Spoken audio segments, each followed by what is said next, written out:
समझ के बीच चन चढ़िया चन चढ़िया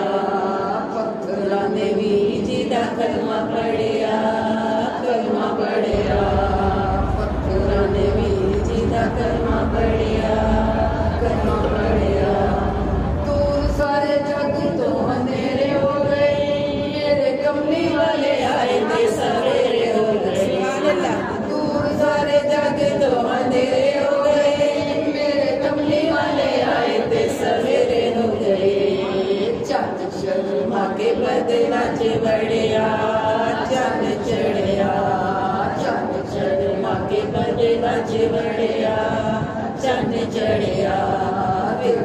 समझ के बीच चंद चढ़िया चंद चढ़िया दुखा चोली मनो रिहाई मिल गई मेरे कमली वाले आए थे